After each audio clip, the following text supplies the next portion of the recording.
जय हिंद साथियों, मैं कुमोद स्वागत करता हूं आपके अपने परिवार मिथिला एकेडमी में एक प्रयास सफलता की ओर। दोस्तों, आज का टॉपिक है CRR यानी कि कैश रिजर्व रेशियो।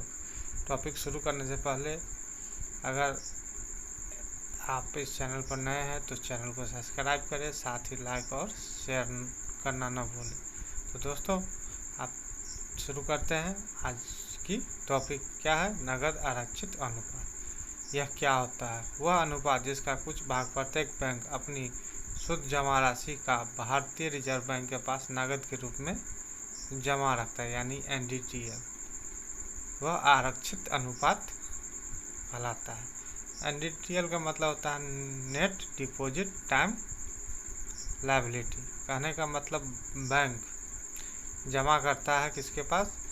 RBI के पास। बैंक अपने जितना भी उसका जमा पूंजी, या मान लीजिए कि 100 रुपया है उसकी कुल पूंजी, तो उसमें से कुछ भाग RBI के पास जमा करेगा ताकि उसको काम दे। जैसे यहाँ पर एक डायग्राम से समझिए।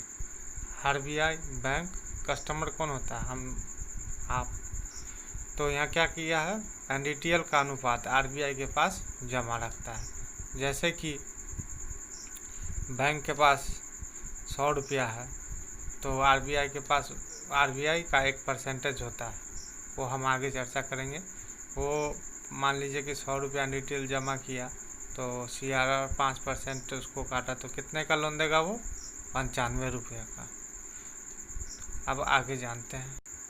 CRR में वृद्धि करने पर बैंकों की तरलता में कमी आता है, यानी कि यहाँ पर 5% बताया गया। अगर 10% हो जाएगा तो और भी ज़्यादा हो जाएगा, यानी कि CRR में वृद्धि करने पर बैंकों की तरलता में कमी आ जाती है, जिससे लोन महंगे हो जाते हैं। अर्थव्यवस्था में मुद्रा संकुचन की स्थिति उत्पन्न हो जाती है। अब CRR में कमी करने पर बैंक की तरलता में वृद्धि हो जाती है, जिससे लोन सस्ते हो जाते हैं एवं अर्थव्यवस्था में मुद्रा प्रसार की स्थिति उत्पन्न हो जाती है। RBI के निर्देश अनुसार CRR का न्यूनतम 0%। अगर 0% लगेगा तो बैंक के पास ज़्यादा पैसा रहेगा, वो ज़्यादा लोन दे सकेगा। और अधिकतम 15%। अगर 15% NDTL लेता है तो NDTL जमा करता है, यानी कि CRR, तो लोन कम देगा। अब एक फ्लो चार्ट से समझते हैं। जब CRR में वृद्धि होती है तो लिक्विडिटी यानी तरलता में कमी, लोन महंगे होंगे। इफेक्ट ऑन इकोनॉमी यानी कि मुद्रा का मार्केट में क्या होगा? संकुचन होगा। अगर CRR में कमी करती है तो लिक्विडिटी में क्या होगा? वृद्धि, और लोन महंगा, और इकोनॉमिक्स पे क्या प्रभाव पड़ेगा? मुद्रा प्रसार करेगा। पांचवा है वैधानिक तरलता अनुपात यानी कि CLR,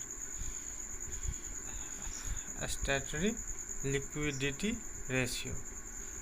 समझते हैं। एक एग्जांपल है। मान लीजिए कि बैंक है, बैंक के पास 10 कस्टमर है। 10 कस्टमर में से 5 कस्टमर 10 लाख जमा किया और 5 कस्टमर को लोन लेना है, तो उसमें 8 लाख लोन दे दिया, तो उसके पास कितना बचा? 2 लाख। और ये पहले वाले जो पैसा जमा किए हैं वो पैसा मांगने आ गया कि भाई हम जितने जमा किए उतने हमें ज़रूरत है, आप हमें रिटर्न कर दो। तो ये कहाँ से देगा? इसके पास तो 2 लाख ही रुपया बचा। तो उस समय में बैंक अपनी शुद्ध जमा राशि का NDTL का जो कुछ अनुपात स्वयं के पास नगद या RBI के पास जमा रखता है, वहाँ से पैसा देगा। आगे समझेंगे। बैंक अपनी शुद्ध जमा राशि का NDTL का कुछ अनुपात स्वयं के पास नगद का अन्य प्रतिभूतियों के रूप में रखता है। इसे वैधानिक तरलता अनुपात कहा जाता है, जिसे SLR कहते हैं। RBI बैंक कस्टमर NDTL का कुछ भाग या कुछ प्रतिशत स्वयं के पास जमा रखता है। अब SLR को बढ़ाने पर बैंकों की तरलता में क्या आ जाती है? कमी आती है, और अर्थव्यवस्था में मुद्रा संकुचन की स्थिति उत्पन्न हो जाती है। तो SLR में कमी करने पर बैंकों की तरलता में वृद्धि होती है तथा ऋण सस्ते हो जाते हैं। यह अर्थव्यवस्था मुद्रा प्रसार की स्थिति उत्पन्न हो जाती है। अब हम एक फ्लो चार्ट से समझते हैं। जब SLR में वृद्धि होती है तो लिक्विडिटी यानी तरलता में कमी होगी, लोन महंगे होंगे और मार्केट में मुद्रा संकुचन होगा। अगर कमी करेंगे तो तरलता में वृद्धि होगी, लोन सस्ते होंगे और मार्केट में मुद्रा का प्रसार अधिक होगा। अब हम आगे चलेंगे दोस्तों, साथ ही साथ आप नोट्स भी बनाते जाएंगे। RBI के निर्देश अनुसार SLR न्यूनतम 0% और अधिकतम 40% ले सकती है। बैंक सरकार को दीर्घावधि ऋण प्रदान करने के लिए लोन के माध्यम से सरकारी प्रतिभूतियों में निवेश करता है।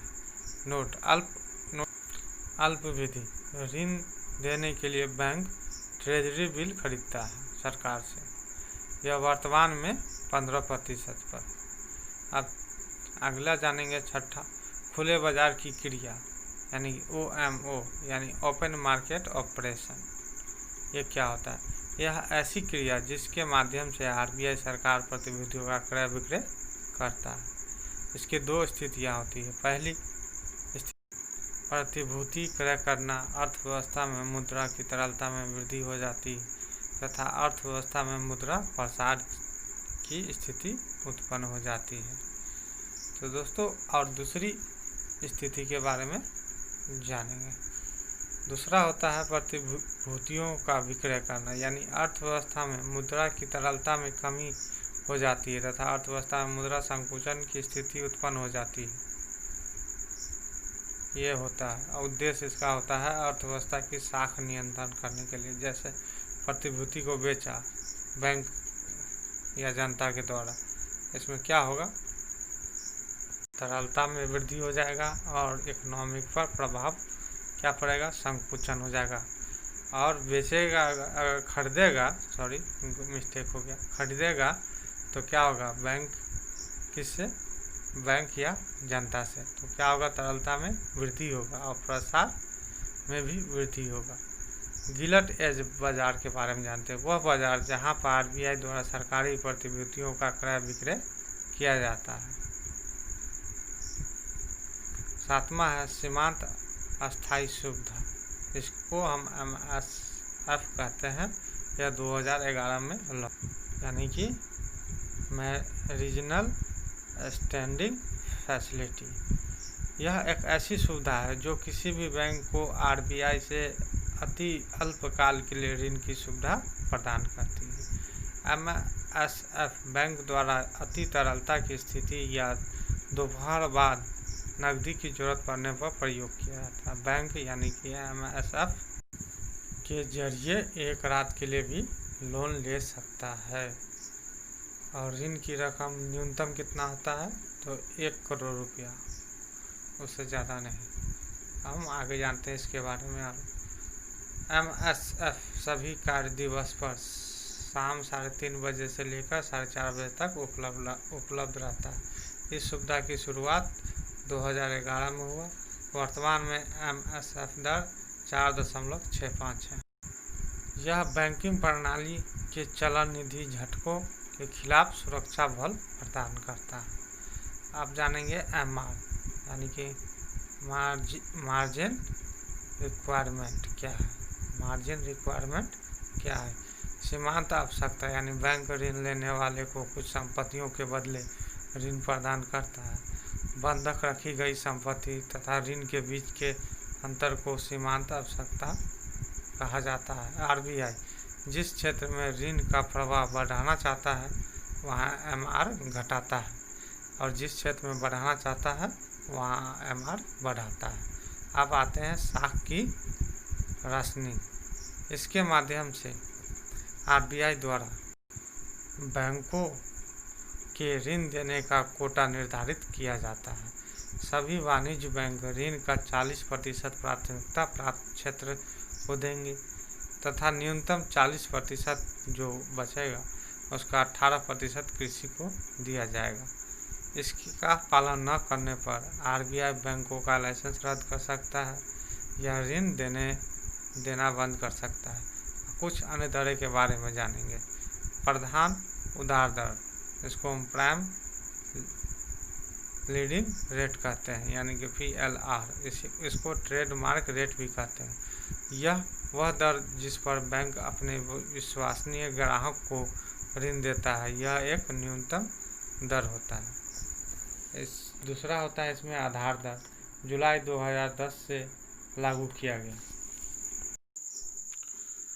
वह दर जिसके नीचे कोई भी बैंक अपना ग्राहक को ऋण नहीं दे सकता है।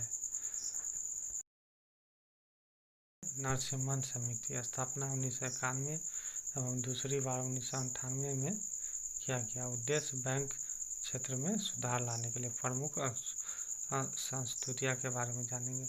पहला है नगद आरक्षित अनुपात में कमी करना। दूसरा है वैधानिक तरलता अनुपात में कमी करना। तीसरा है बैंक के दोहरे नियंत्रण को समाप्त करना। पहले वित्त मंत्रालय का भी अधिकार रहता था और RBI का, अब सिर्फ RBI का है। 1991 के बाद RBI का नियंत्रण हो गया। अब चौथा है साख लाइसेंस की समाप्ति। दोस्तों कुछ प्रश्न लेकर भी आया हूँ जो आपके हर एग्ज़ाम के लिए इम्पोर्टेंट है। तो पहला क्वेश्चन है मौद्रिक नीति समिति यानी MPC मॉनेटरी पॉलिसी कमेटी के संबंध में क्या सही है? सही यही है कि यह RBI की मानक ब्याज दरों का निर्धारण करता है। दूसरा क्वेश्चन है भारत में किसके योग से सुलभ मुद्रा बनती है? तो जनता के पास जो करेंसी रहता है उससे बैंक में मांग जमा राशि से होता है, भारतीय रिजर्व बैंक में अन्य जमा राशि से होता है। तीसरा क्वेश्चन है तरल परिसंपत्तियों पर विचार कीजिए। तो ये 4 विचार होते हैं। करेंसी, बैंक के पास मांग जमा, बैंकों के पास बचत जमा, बैंकों के पास सार्वधिक जमा से होता है। चौथा विदेशी मुद्रा जिससे त्वरित प्रवास की प्रवृत्ति होती है कहलाती है गर्म मुद्रा। रेपो रेट विचारणीय होता है मौद्रिक नीति की अंतर्गत। कौन सी परिभाषिक शब्दावली है उस क्रियाविधि को इंगित करती है जिसके माध्यम से वाणिज्य बैंक सरकार को उधार देती है। संवैधानिक तरलता अनुपात यानी स्टैट्यूटरी लिक्विडिटी रेशियो यानी कि SLR। सातवां है जब भारतीय रिजर्व बैंक संवैधानिक नकदी अनुपात को 50 आधार अंक कम कर देता है तो क्या होता है? अनुसूचित वाणिज्य बैंक अपने उधार देने की दर को घटा सकते हैं। आठवां है बैंक को अपने रोककर शेष और कुल परिसंपत्ति के मध्य एक निश्चित अनुपात रखना पड़ता है, इसे कहते हैं SLR यानी कि संवैधानिक तरल अनुपात। नौवां है भारतीय रिजर्व बैंक के पास विभिन्न व्यावसायिक बैंकों की कुल जमा एवं आरक्षित राशि का निर्धारित भाग क्या कहलाता है? तो वह कहलाता है नगद आरक्षित अनुपात यानी कि CRR। दसवां है जब भारतीय रिजर्व बैंक नकदी रिजर्व अनुपात में वृद्धि की घोषणा करता है तो इसका तात्पर्य क्या है? तो वाणिज्य बैंकों के पास उधार देने के लिए कम मुद्रा होगी। 11वां है भारत में नगद कृषि अनुपात में वृद्धि के लिए कौन सा कथन सत्य है? यह साख से जन्म में कम करता है। 12वां बैंक दर वह ब्याज दर है जो भारतीय रिजर्व बैंक अपने ग्राहकों को उनकी अल्पकालिक उधार पर देता है। रेपो दर वह ब्याज दर है जो भारतीय रिजर्व बैंक अपने ग्राहकों को देता है। यह गलत है। 13वां भारतीय अर्थव्यवस्था के संदर्भ में खुला बाजार प्रचालन किससे निर्देशक करता है? यानी कि RBI द्वारा सरकारी प्रतिभूतियों का क्रय और विक्रय। चौथा स्मार्ट मनी शब्द का प्रयोग होता है क्रेडिट कार्ड में। किसे प्लास्टिक मनी कहा जाता है? तो क्रेडिट कार्ड को। खुले बाजार की कार्यविधि समाहित होता है किसमें? तो साख नियंत्रण के परिणात्मक विधियों में। भारतीय रिजर्व बैंक के बैंक दर कम करने के फलस्वरूप क्या होता है? बाजार की तरलता बढ़ जाती है। तो दोस्तों आज का सफ़र यही समाप्त होता है। यह वीडियो कैसी लगी? थोड़ा सा टेक्निकल इशू है जिसके कारण दिक्कत आती है, फिर भी मैं कोशिश कर रहा हूँ इस चीज़ को सुधारने के लिए। अगर आप लोग का सपोर्ट मिला तो बहुत जल्द ही इस चीज़ को सुधार लिया जाएगा।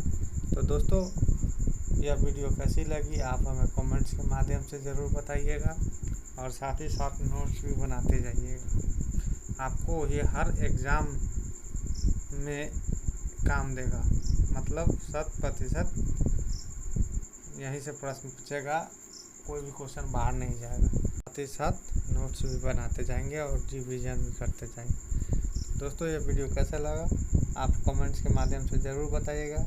अच्छा लगा होगा आशा करता हूँ। फिर मिलेंगे नेक्स्ट टॉपिक में।